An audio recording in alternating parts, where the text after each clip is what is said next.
तुम साबित करो कि तुम एक किन्नर हो। ग्रुप का नाम? टोटल धमाल। बीवी का नाम? पायल।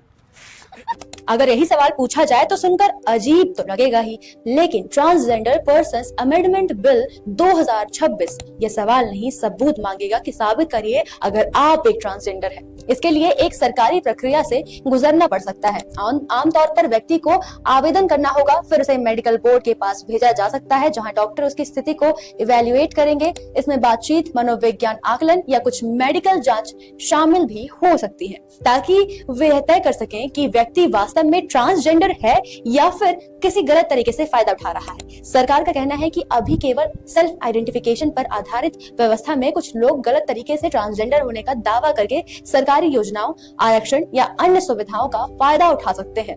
इसलिए एक वेरिफिकेशन प्रोसेस होना बहुत ही आवश्यक है ताकि असली जरूरतमंद लोगों तक ये लाभ पहुंच सके। लेकिन लोग इससे नाराज हो चुके हैं क्योंकि उन्हें लगता है कि पहचान कोई टेस्ट से साबित करने वाली चीज नहीं होती। तो उसके माँ बाप ने क्या किया? कपड़ा उतार के पूरे गांव में उसको घुमाया है। यह इंसान की अपनी भावना और सच्चाई होती है।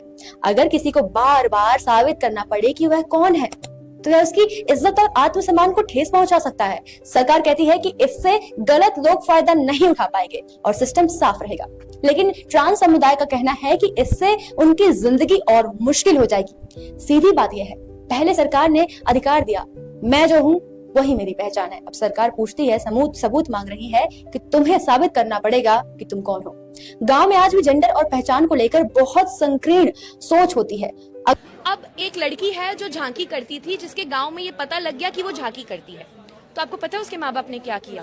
बांस से बांध के, कपड़ा उतार के पूरे गांव में उसको घुमाया है।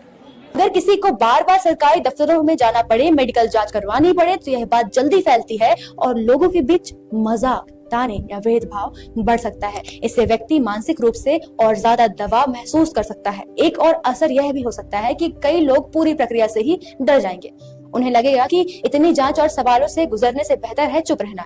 ऐसे में वे अपनी पहचान को दबा देंगे और सरकारी योजनाओं या अधिकारों से भी दूर रह जाएंगे। यानी जो कानून मदद के लिए है, यही अनजाने में उन्हें और हास्यात्मक बना देगा और गलत तरीके से गलत जगह धकेल देगा। यही कारण है लोगों में व्याप्त है असंतोष और वह आंदोलन कर रहे हैं।